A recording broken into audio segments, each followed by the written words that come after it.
para unirnos en Facebook. Y por el otro lado, antes que cualquier cosa que empecemos, quiero darle las gracias a la Cámara de Diputados, sobre todo a la diputada Lorena Villavicencio. Lorena siempre nos ha apoyado, ella siempre está en pro del crecimiento social. Entonces, en ese sentido, agradezco infinitamente a Lore, ella va a estar al final con nosotros, porque insisto, ahorita tiene una reunión. Bienvenidos a todos los que están aquí. Tenemos 117 personas en este momento. Y bueno, pues por ahí todavía me están pidiendo, algunos magistrados, amigos, me están pidiendo la clave, ya se las mandé, para efecto de que se unan. Bienvenidos todos. También de la Comisión de Derechos Humanos del Estado de México, de donde nuestro querido doctor Levi es consejero. Bienvenidos también todos los de la FES Acatlán, el maestro Bernardino Varela ya está con nosotros, todo mi equipo de trabajo. Pues bueno, el Congreso tiene como nombre Populismo Punitivo, Democracia y COVID-19. Creo que es sumamente importante que nosotros sepamos, como latinoamericanos, en dónde estamos parados. ¿Qué es lo que está pasando a nivel jurídico, sobre todo a nivel sancionatorio, ¿verdad? A nivel punitivo estatal en cuanto a la democracia y qué es lo que vamos a vislumbrar. En ese sentido, tengo el honor de presentarles a especialistas en la materia y no solamente en la materia penal, sino también especialistas en materia de democracia, en materia de derechos humanos. Les pido de favor que antes de iniciar, todos los que me están acompañando por Zoom, silencien sus micrófonos, por favor, para que le demos oportunidad a las personas que van a exponer, que puedan tener libertad en ese sentido. Bueno, pues vamos a empezar con mi querida amiga, mi compañera de banca en la Universidad de Göttingen, ahí en Alemania, ¿verdad? Estuvimos juntas en Alemania ahí vislumbrando las ciencias penales, la dogmática penal y la dogmática procesal alemana, junto con otros latinoamericanos. Éramos aproximadamente 100 latinoamericanos aprendiendo derecho penal alemán. Y bueno, Laura María Bastida Zambrano, mi querida amiga de Venezuela, es abogada y criminóloga de la Universidad de los Andes, magíster en Ciencias Penales y Criminológicas de la Universidad de Carabobo, doctoranda en Derecho de la Universidad Católica de Andrés Bello, en estancia de investigación predoctoral, Instituto Andaluz Interuniversitario de Criminología, de la Universidad de Málaga, España. Se desempeñó Laura como fiscal del Ministerio Público de agosto de 1999 a marzo 2016. Es abogada litigante en procesos de acompañamientos de víctimas y empresas víctimas de abril del 2016 a julio del 2018. Ha sido profesora de pre y posgrado en varias universidades, no solamente en Venezuela, sino en varias universidades de Latinoamérica. Se desempeñó como inspectora de tribunales 3 y jefa de oficina de atención al ciudadano. Actualmente se desempeña como asesora capacitadora del Congreso Nacional Anti-Extorsión y Secuestro en materia de investigación penal, asesoría criminológica y victimológica. Laura vivió, les quiero comentar, vivió toda la etapa de Chávez, una etapa de Maduro. Entonces, Laura tiene muy buenas ideas en cuanto a experiencia, que a mí me encantaría que no solamente la gente mexicana, sino también la gente latinoamericana pudiera checar de la experiencia de mi querida amiga. Laura hermosa, tienes 20 minutos para hacer tu exposición. En dado caso de que ya falten 2 minutos y tú no hayas terminado, te voy a interrumpir. Para efecto de darle el uso de la voz a los demás exponentes, mi querida Laura. Adelante, amiga, por favor, son todos tuyos. No te escuchamos bien. Creo que el micrófono lo tienes que, ok, ¿me escuchan? A ver, Ay, ya te escuchamos, Laurita, adelante. Ok, muy bien, muy buenas tardes en México y a todos los presentes en Latinoamérica. Yo por acá ya son medianoche. Bueno, particularmente mi intervención va a versar sobre el tema de actualidad en materia de la cultura de la violencia existente en Venezuela, ¿no? Tenemos de primera mano que con la instauración del gobierno del presidente Chávez en 1999, se generó un proceso de polarización en el país, desde el punto de vista social. Esto repercutió hondamente en nuestra cultura como venezolanos. Jamás y nunca se había visto un fenómeno de tal magnitud, polarización política, puntualmente. Los venezolanos siempre hemos sido personas muy fraternas, muy colaboradoras, y esto trajo una serie de repercusiones de carácter negativo desde el punto de vista social. Aumentó el índice delictivo, por una parte. Las instancias formales de control no han podido, y de hecho hasta la fecha no han logrado controlar el tema del problema delictivo específicamente en Venezuela. Y una vez que fallece el presidente Chávez y toma el poder el presidente Maduro, de acuerdo a las elecciones efectuadas en el 2013, ocurrió que políticamente y económicamente hablando, el país ha ido en constante descenso, pero este descenso ha sido de carácter estrepitoso. Esto también ha repercutido desde el punto de vista social y criminológico. ¿Por qué? Porque obviamente en la medida en que las personas van perdiendo el poder adquisitivo respectivo tanto los problemas de la devaluación de la moneda, que es un primer problema, como la falta de la regularización de los sueldos, a los fines de que la gente pueda accesar a la cesta básica o a lo que se denomina constitucionalmente el mínimo vital, que en algunos países latinoamericanos y también acá en Europa se prevé constitucionalmente. Y el tema de hablar, como lo hizo en un principio el presidente Chávez y lo sigue haciendo Maduro, el tema del populismo. Cuando nos vamos a referir al populismo es como buscar de alguna manera que el sector social de menos recursos tenga un empoderamiento social, valga la redundancia. Pero eso ha sido algo utópico, porque lo que se ha logrado hasta la fecha es que el gobierno tenga una actitud de carácter paternalista, en el sentido en que se promueva más bien el depender constantemente de la entidad gubernamental con una serie de supuestas becas o de subvenciones que otorga el gobierno, que en definitiva perjudican a la población en general. Adicionalmente a este problema, una de las cosas que ha generado muchísima alarma desde el punto de vista académico es el constante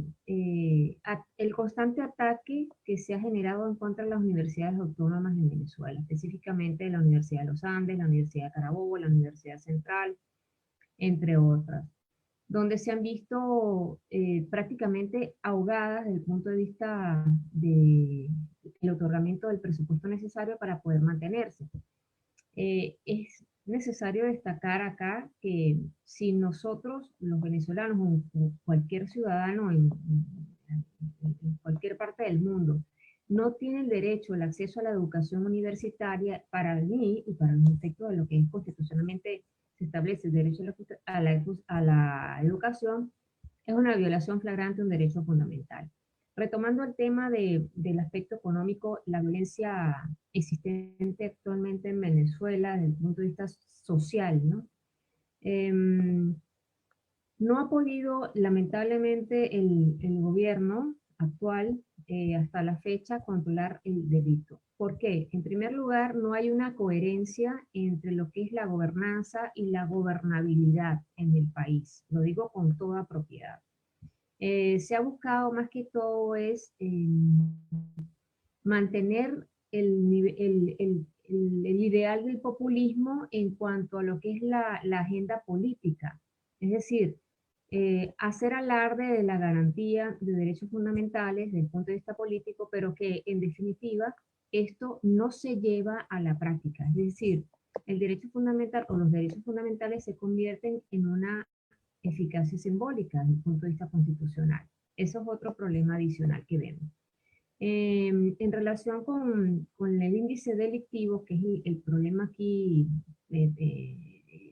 preocupante, donde la población en general se siente atemorizada o hay una alta percepción o miedo a ser víctima de delitos. Esto de acuerdo a la última encuesta de victimización que se logró realizar en Venezuela en el año 2015, específicamente por el Grupo de Investigaciones Criminológicas y la Universidad de los Andes y el Instituto Nacional de Estadística, que en esa oportunidad, pues afortunadamente, se logró contar con la participación de esta entidad, pero de allí en adelante ha sido materialmente imposible que el gobierno dé autorización a esta institución para que se puedan realizar este tipo de encuestas. ¿Qué está ocurriendo en relación con este tema? Bueno, en cuanto a la última encuesta de victimización, se evidenció claramente que aproximadamente el 74% de la población en Venezuela no denuncia ante las instancias formales de control. Vale decir, esta falta de trasladarse a formular la denuncia tiene distintas aristas. Una de ellas es porque no hay confianza y no hay credibilidad en las instancias de control. Es decir, las personas primeramente consideran que no hacen nada con acudir a ellas. ¿Por qué? Porque no van a obtener una respuesta oportuna y eficaz. Entonces aquí estaríamos en la violación de otro derecho fundamental, que es el derecho a la tutela judicial efectiva. ¿Por qué? Porque si lamentablemente yo como particular, como víctima, no tengo acceso o no voy a denunciar porque en definitiva no voy a obtener justicia, se está violentando el 26 constitucional referido a este derecho fundamental. Y así subsiguientemente otra serie de derechos como el debido proceso, la defensa e igualdad de las partes, entre otros. Ahora, vámonos al otro aspecto que pudiera ser una victimización, pero en cuanto a la población carcelaria. Me refiero a ello, ¿por qué? Porque actualmente, me imagino que todos tienen conocimiento, hubo una situación sumamente grave en la cárcel del centro penitenciario del Estado portuguesa, o el centro penitenciario de Los Llanos específicamente. Aquí se produjo, llegó al culmen de la situación crítica en cuanto a lo que es la falta el origen real del problema es la falta de insumos de alimentación para la población reclusa y que tampoco los familiares habían podido resolver o medianamente esto porque no tienen, lamentablemente, el común denominador de la población no tiene cómo cubrir la cesta básica y llevarle alimentos a sus familiares que están internos. Se produce una situación irregular, trata de intervenir el director del centro penitenciario, lamentablemente él es una persona, bueno, no la persona del director, sino lo que es la figura del cargo. Los directores actualmente de los penales en Venezuela no tienen ningún tipo de control sobre la población reclusa, sino que esto lo hacen los grupos de delincuencia organizada que están dentro de los penales, específicamente lo que se denominan los pranes, y efectuaron una serie de agresiones al punto de causar aproximadamente 57 muertos y 67 heridos, es la información que yo tengo. ¿Qué ocurre? Hubo lamentablemente la imputación por parte de unos tribunales de control de la jurisdicción de efectivos de la Guardia Nacional que se encontraban realizando sus labores respectivas de seguridad externa en el penal. Y lo que me llama poderosamente la atención a mí con este punto que traigo acá es que los que originaron el problema, que son los pranes y el resto de sus adeptos dentro del penal, no han sido presentados al Tribunal de Control porque ellos se niegan rotundamente a ser trasladados. Imagínense ustedes la gravedad del asunto. Y no conforme con esto, vemos que los oficiales de la Guardia Nacional fueron presentados como unos delincuentes ante esta situación. Entonces uno se pregunta, ¿realmente qué papel está jugando la Administración de Justicia Penal en Venezuela? O sea, ¿a qué está jugando esto?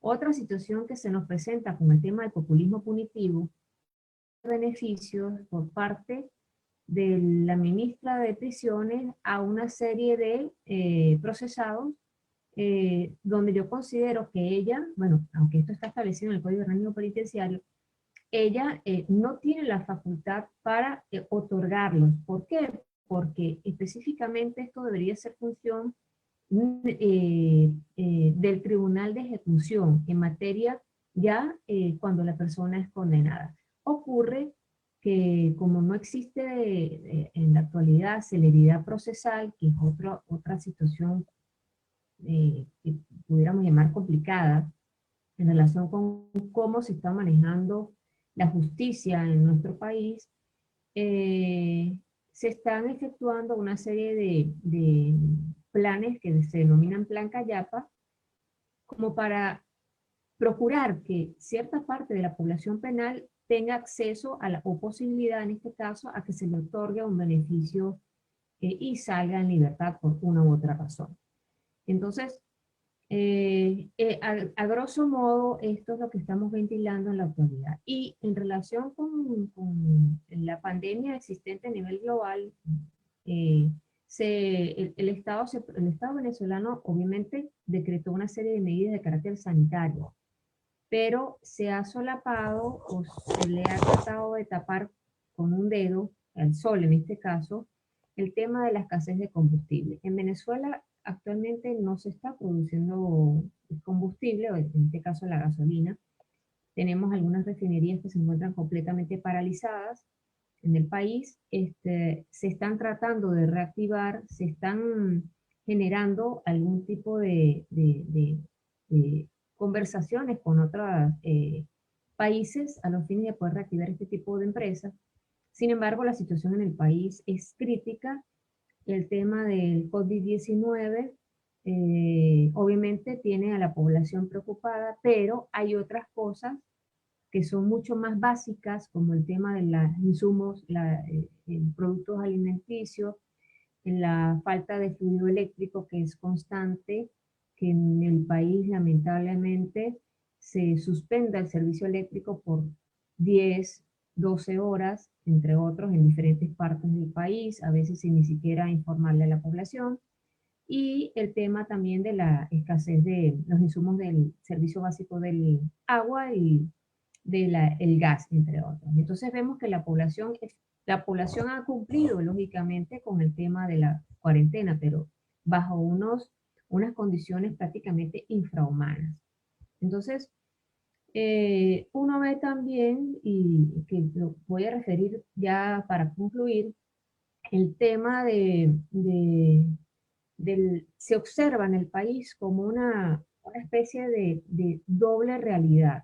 La realidad que vive el común denominador de los venezolanos que no son simpatizantes del gobierno, y el resto de la población que de alguna u otra forma tiene fijo, grabado en su mente que efectivamente es el gobierno el que los está llevando adelante, es gracias al gobierno que ellos se mantienen. Entonces tú ves como que esta o esta dualidad entre la población. El último decreto que ha promulgado la Asamblea Nacional Constituyente, que esa es otro problema más que tenemos allá, la doble existencia de asambleas nacionales, la debidamente electa por el pueblo en diciembre del 2015, y esta última electa por un grupo de venezolanos, pero bajo unos parámetros que desde mi punto de vista son completamente irrisorios, ¿no? Esta última asamblea aprobó el decreto de emergencia emitido por el presidente Nicolás Maduro, donde en fecha 4 de mayo del presente año dicta una serie de medidas en estado de alarma o en estado de excepción. lo que llama poderosamente la atención es que él no toma en cuenta el tema del COVID-19, sino que única y exclusivamente se dirige hacia la injerencia de países, por ejemplo, en el caso de Estados Unidos, se habla directamente en el decreto de la denominada guerra económica que tiene Estados Unidos en contra del país, que buscan de algún modo justificar lo que pudiéramos denominar el fracaso desde el punto de vista institucional o desde el punto de vista de la gobernabilidad frente a bueno, a que Estados Unidos tiene injerencia en el país, al tema de las medidas económicas. Entonces, todo es culpa ahora de otras instancias menos responsabilidad del gobierno. Entonces, es muy fácil llegar y decir que son otros entes los que son responsables de la crisis existente en el país. Y eso no puede ser tomado así a la ligera, considero yo. Ese decreto busca de alguna manera protegerse ellos mismos como funcionarios públicos, los que se encuentran actualmente en esos cargos, y es preocupante ver cómo ellos se están blindando jurídicamente frente a cualquier tipo de intervención extranjera. A la final, obviamente, este decreto pues, es de carácter temporal, salvo que ellos consideren pertinente volverlo a extenderlo por un plazo igual o mayor. En el caso máximo pueden ser 90 días prorrogables por un mismo tiempo.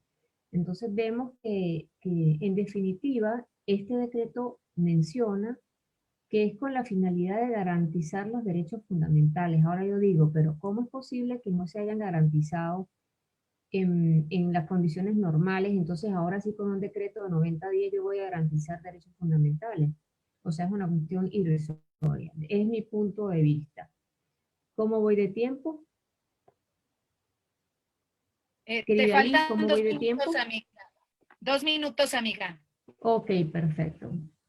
Bueno, para cerrar, yo considero, bueno, una de las cosas que veo positiva dentro de todo es que afortunadamente no ha habido casos, muchos casos, sí han habido casos, lamentablemente han habido decesos, pero son pocos casos en Venezuela, pero no es porque el gobierno haya sido efectivo en el control de la pandemia, no, es porque la misma situación crítica del país es lo que ha hecho que el común denominador de la sociedad no pueda trasladarse de un sitio a otro, no le quede más remedio que quedarse en su casa.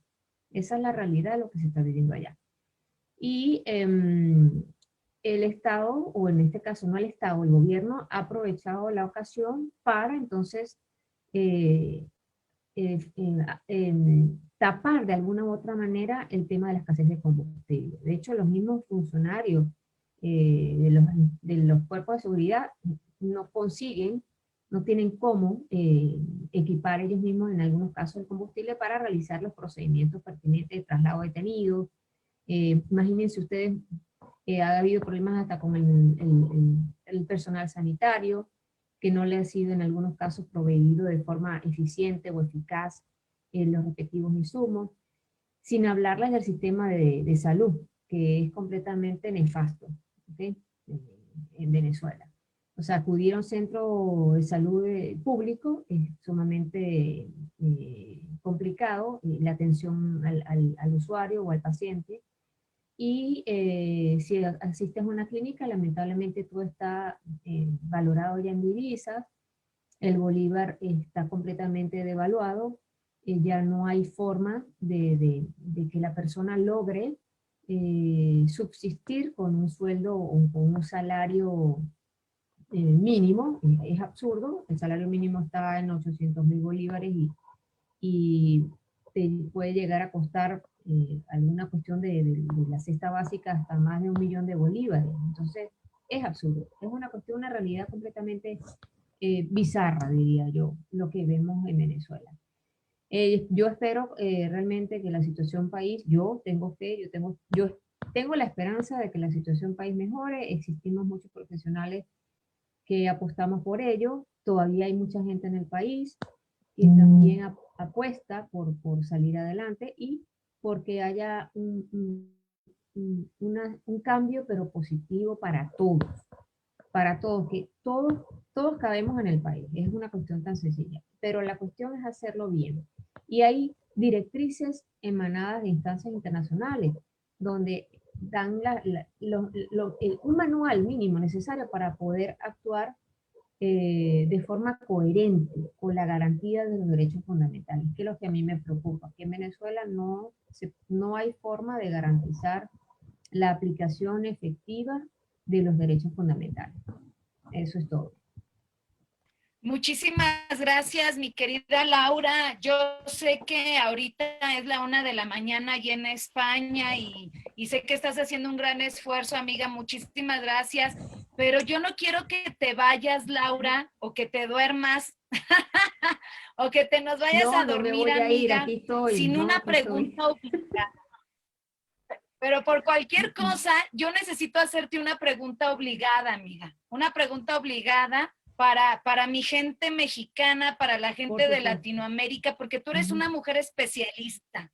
O sea, yo no estoy hablando con una mujer política, yo estoy hablando con una mujer estudiosa, con posgrados, no solamente en América Latina, sino con posgrados en Europa, ¿no? Te conocemos, Eduardo Astrein y yo, te conocemos perfectamente, o sea, hemos sido, insisto, compañeros de investigación, compañeros de banca, etcétera. La pregunta, amiga, que yo te quiero hacer, también para no quitarte tanto tiempo, es la siguiente. ¿Tú cómo ves a México y cómo ves a Venezuela? ¿Consideras que México va sobre la línea para llegar a esas mismas políticas públicas venezolanas o está en riesgo de llegar a esa economía que tú manejas o a esa división, esa dualidad que tú manejas hacia Venezuela? Me gustaría escucharte, por favor, sobre todo con esta parte del populismo punitivo, amiga, por favor. Efectivamente, sí lo veo. Veo que va dirigido hacia ese tipo de política. Y otra cuestión que se me había pasado por alto es el tema de lo que nosotros hemos venido discutiendo, la aplicación constante del derecho penal del enemigo, sobre todo en materia de presos políticos, que es un tema que no, dentro de tantas cosas que he hablado, no comenté, donde siempre se busca un chivo expiatorio desde el punto de vista político. En Venezuela hay muchísimos, hay N cantidad de tanto personal o funcionarios militares que recientemente también han aprendido algunos de ellos por unas operaciones fallidas que estaban efectuando, y siempre se va a buscar la aplicación del derecho penal para todos. Entonces, ya no es tomar en consideración desde el punto de vista administrativo, por ejemplo, el tema los ilícitos fiscales en este caso, ¿no? Sino buscar las sanciones de carácter penal. La prisión preventiva de libertad va a ser como que la aplicación rutinaria para amedrentar a la población, para amedrentar específicamente a la gente que viene en presas. Eso sucedió en Venezuela, muchas empresas lamentablemente quebraron y todavía sigue la constante de arremeter en contra de las empresas. ¿Por qué? Porque las que todavía medio producen en el país, entonces constantemente las están fiscalizando, buscando la caída para, en definitiva, expropiar la empresa. Eso es lo que se quiere, eso no tiene otra connotación. Y es muy grave, porque cuando nosotros tenemos la experiencia de que el Estado ha expropiado empresas de alimentos y todas están completamente en la ruina. De hecho, es una preocupación muy grande porque no hay producción en el país. Al no existir producción, entonces tienes que importar todo, porque no tienes de dónde tú medio sopesarle el tema de la alimentación. Y de hecho, las respectivas cajas denominadas cajas CLAP, algunas de ellas venían de México. Entonces yo me imagino que en México llegará un momento que pensará el gobierno darle a la población este tipo de beneficio, ojo, beneficio entre comillas, porque en definitiva es como comprarlos.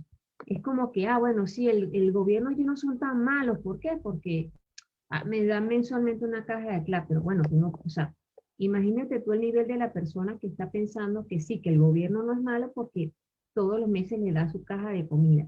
Entonces eso es absurdo. Lo que tiene que proponer el gobierno o propulsar es que la gente pueda comprar lo que él quiera en el supermercado que le dé la gana, y perdónenme que me exprese de esa manera. No es que yo tenga que esperar que el gobierno me dé una caja de comida, eso no es, es una, eso no puede ser un derecho fundamental, eso es absurdo.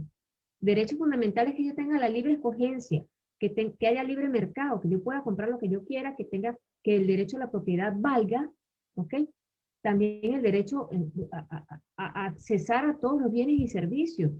Eso es importantísimo.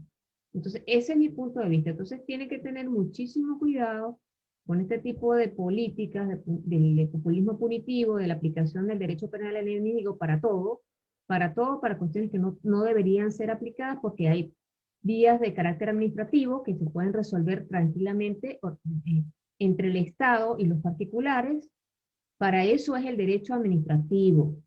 El Estado es quien regula y el particular acude. Si no está de acuerdo con la multa que le establece el Estado, bueno, recurre a la multa.